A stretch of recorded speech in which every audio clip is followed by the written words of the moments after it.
प्राय आमे समस्ते आम आखपाखरे अनेक एपरी हत्या एवं मर्डर केस विषय शुणी था जहाँ आम मन को विचलित कर दिए। एहीपरि सीना बोरा मर्डर केस जहाँकि आज 12 वर्ष पूर्वे माने 2012 मसीह होइथिला। एही मर्डर केस मनुष्य संपर्कर डोरी रे एमिति फसी रही जे 12 वर्ष बीतीगला किंतु मुख्य आरोपीर दोष आज जाए सिद्ध होई पारि नाही। किंतु एही मर्डर मिस्ट्री उपरे एबे एक डॉक्यूमेंट्री तैयारी होई जायछि जहाँकि ओटीटी प्लेटफॉर्म नेटफ्लिक्स रे रिलीज होइछि। सेथिपई आउ थरे एही डॉक्यूमेंट्री सहाय्य रे सीना बोरा आउ इंद्राणी मुखर्जीर कहानी चर्चा रे आसी जाइछि। एही वेब सीरीज को देखिला परे लोकमाननक मध्यरे सीना बोरा मर्डर मिस्ट्री को नै अनेक प्रश्न उठुछि। तेणु आ डेरी न करी आसंतु जानिबा कि कोन रहिछि एही अनसॉल्व्ड मर्डर मिस्ट्री रो बैक स्टोरी जहाँकि नेटफ्लिक्स एक डॉक्यूमेंट्री माध्यम रे लोकमाननक मध्यरे परोसिछि। एही वीडियो सहाय्य रे एही मर्डर केस रे आज पर्यंत कोन कोन होइछि आमे ताहाकू जानिबा। सीना बोरा मर्डर केस रो मुख्य अभियुक्त एवं सीनांक मां हेबा छड़ा इंद्राणी मुखर्जी निजर गोटे अलग परिचय रही। बड़ बड़ बिजनेसमैन सेलिब्रिटी और राजनेता मानक सह इंद्राणी मुखर्जी घनिष्ठ संपर्क थिला एवं इंद्राणी मुखर्जी को मध्य एक सेलिब्रिटी पर्सनालिटी भाबे माना जाउथुला। किंतु इंद्राणी मुखर्जी लोकंको आलोचना रे आसीथिले 2015 मसीह रे जेतेबेले कि मुंबई पुलिस अगस्त 2015 रे तांको झियो सीना बोरांको हत्यार अभियोग रे तांको गिरफ्तार करथिले। तापरे इंद्राणी मुखर्जी गिरफ सहित तांकर हाई प्रोफाइल जीवनर समस्त पृष्ठा गुड़िक गोटी गोटी करी खोलिबाकू लागिला। कौन रहिछि एही संपर्क मानकर जटिल कहानी। एही हत्याकांडटी दुईटी कारणरू सबुठारु अधिक चर्चा रे आसीथिला। प्रथम कारण हेउछि एहा एक हाई प्रोफाइल केस थिला आउ द्वितीय कारण हेउछि एही केस रे संपर्कर जाल एते जटिल थिला जे एही मर्डर मिस्ट्री पुलिस सह पूरा देश को मध्य विचलित कर देइथिला। एक एपरी महिला एही कहानीर मुख्य चरित्र थिला जे जहाँको पाखरे धन संपत्ति वैभवर कौनसी अभाव नथिला। एही कहानी रे महिला जनक माने इंद्राणी मुखर्जी सफल एवं धनी तो थिले किंतु संपर्कर मामला रे से सेतिकी दुर्भागी थिले कहिले भूल हेबो नाही। प्रत्येक सफलता पाई कौनसी गभीर संपर्कर बळी चढ़ाइबारे से पछकू हटु नथिले। इंद्राणी मुखर्जी गोटे लोभी स्वार्थी एवं अहंकारी महिला थिले। इंद्राणी आसाम रो गुवाहाटी रे जन्म होइथिले। पिला दिनरु ही से बहुत आजाद ख्याल रो झियो थिले एवं निज पिता मातांकर गोटिए झियो हेबा कारणरू तांकर सबु इच्छा सबु बेले पूर्ण होइथिला। इंद्राणी बहुत कम बयस रे सिद्धार्थ दास नामक एक व्यक्ति सह भल पाई तांको विवाह करथिले एवं केवल 16 वर्ष रे ही से दुईटी छुआ को जन्म देइथिले। झियोर नाम सीना बोरा एवं पुओर नाम मिखाइल बोरा रखागला। इंद्राणी को दाम्पत्य जीवन ठीक ठाक चलीथिला किंतु इंद्राणी प्रथमरु लोभी और स्वार्थी प्रवृत्तिर होइथिबारु तांको तांकर एही नॉर्मल जीवन बोरिंग लागिला। तांको स्वामी को आर्थिक परिस्थिति मध्य सेते भल नथिला। तेणु इंद्राणी एही विवाहर 3 वर्ष परे माने 1989 मसीह रे स्वार्थी होई निज स्वप्न को पूरा करिवा पाई से सिद्धार्थ सह निजर दुईटी छुआ को मध्य छाड़ी दिल्ली चली गले एवं सेठारे से संजीव खन्ना नामक एक बिजनेसमैन को सह भेटिले। इंद्राणी संजीव खन्ना को निजर प्रेम जाल रे फसाई द्वितीय विवाह करथिले। एही बाहाघरु मध्य इंद्राणी आउ गोटे झियो को जन्म देइथिले जहार नाम से विधि रखिथिले एवं आउ गोटे पटे इंद्राणी को प्रथम स्वामी सिद्धार्थ को आर्थिक परिस्थिति एते खराब हो गला जे से तांकर दुईटी छुआ माने सीना और मिखाइल रो देखभाल करि पारु नथिले। तेणु सिद्धार्थ मध्य सीना और मिखाइल को छोट बेलू ही तांको अजा आई पाखरे छाड़ी चली गले।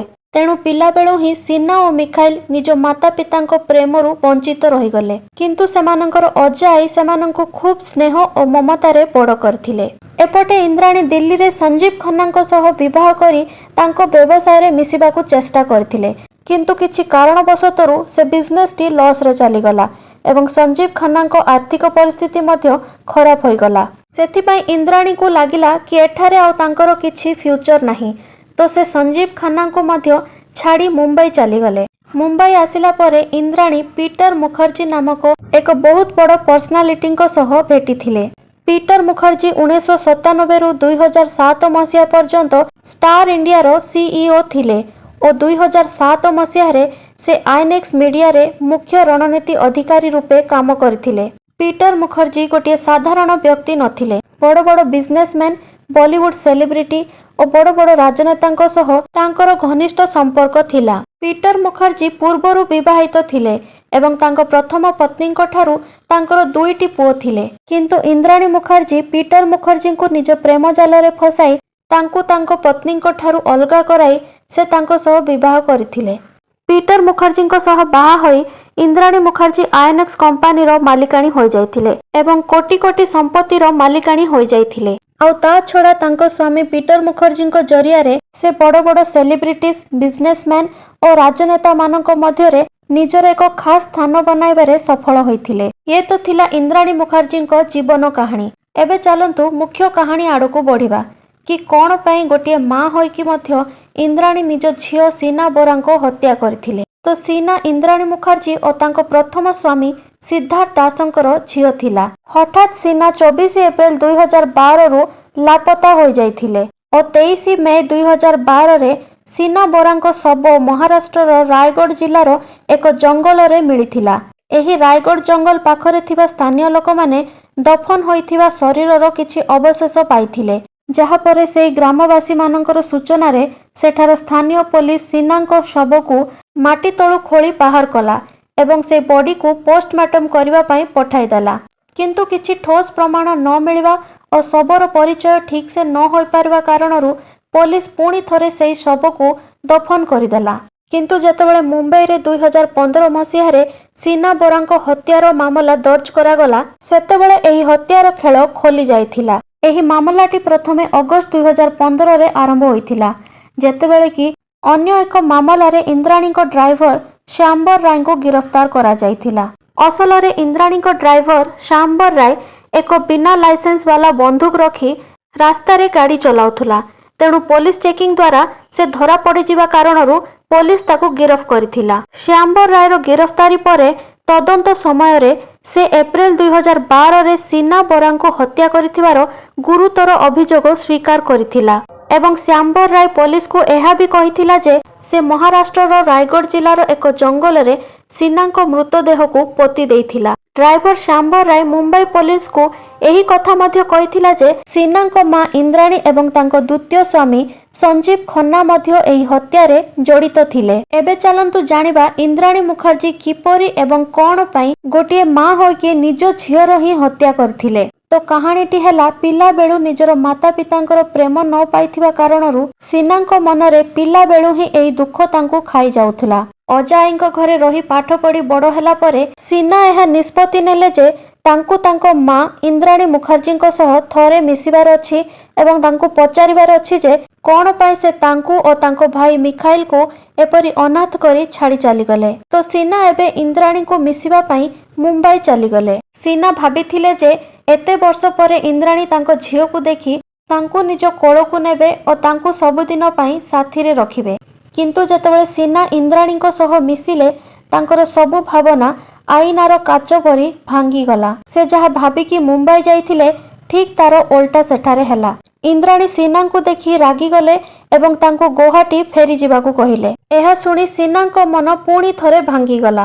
ତେଣୁ ଏହି ମା ଝିଅ ବା ସୀନା ଓ ଇନ୍ଦ୍ରାଣୀଙ୍କ ମଧ୍ୟରେ ଏହି କଥାକୁ ନେଇ କିଛି ଯୁକ୍ତିତର୍କ ମଧ୍ୟ ହୋଇଗଲା। ଇନ୍ଦ୍ରାଣୀଙ୍କୁ ଏହି କଥାର ଡର ଥିଲା ଯେ ସୀନାଙ୍କ ସହ ଇନ୍ଦ୍ରାଣୀଙ୍କ ସମ୍ପର୍କ ତାଙ୍କର ବର୍ତ୍ତମାନ ସ୍ୱାମୀ ପିଟର ମୁଖାର୍ଜୀଙ୍କୁ ଜଣାପଡ଼ିଗଲେ ସେ ତାଙ୍କୁ ଏହି ଆଇଏନଏକ୍ସ ମିଡ଼ିଆର ମାଲିକାଣୀ ହେବା ପଦରୁ ବେଦଖଲ କରିଦେବେ ଏବଂ ଏତେ ବର୍ଷରୁ ଯେଉଁ ନିଜର କଳା ଅତୀତକୁ ସେ ଲୁଚାଇ ଆସିଥିଲେ ତାହା ସମସ୍ତଙ୍କ ସାମ୍ନାରେ ଆସିଯିବ ଆଉ ଗୋଟେ ଝଟକାରେ ତାଙ୍କ ହାତରୁ ସବୁକିଛି ଚାଲିଯିବ। ତେଣୁ ଏତେ ବର୍ଷ ପରେ ମଧ୍ୟ ନିଜର ଝିଅକୁ ଦେଖି ତାଙ୍କୁ ଟିକେ ବି ଦୟା ଆସିଲା ନାହିଁ।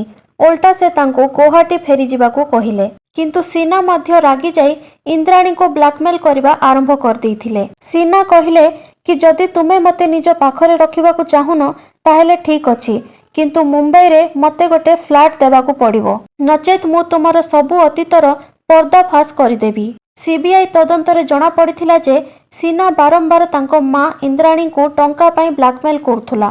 ଏହା ବ୍ୟତୀତ ସୀନା ଏବେ ପିଟର ମୁଖାର୍ଜୀଙ୍କ ପୁଅ ରାହୁଲ ମୁଖାର୍ଜୀଙ୍କ ସହ ଘନିଷ୍ଠ ସମ୍ପର୍କ ରଖି ତାଙ୍କୁ ନିଜର ବୟଫ୍ରେଣ୍ଡ ବନାଇଦେଲା ଏବଂ ଇନ୍ଦ୍ରାଣୀଙ୍କୁ ଏହା ବି ଡର ଥିଲା ଯେ ଯଦି ରାହୁଲ ଓ ସୀନାର ବାହାଘର ହୋଇଯାଏ ତେବେ ସୀନା ପିଟର ମୁଖାର୍ଜୀଙ୍କର ବୋହୂ ହେବା ସହିତ ସମସ୍ତ ସମ୍ପତ୍ତିର ମାଲିକାଣୀ ହୋଇଯିବ।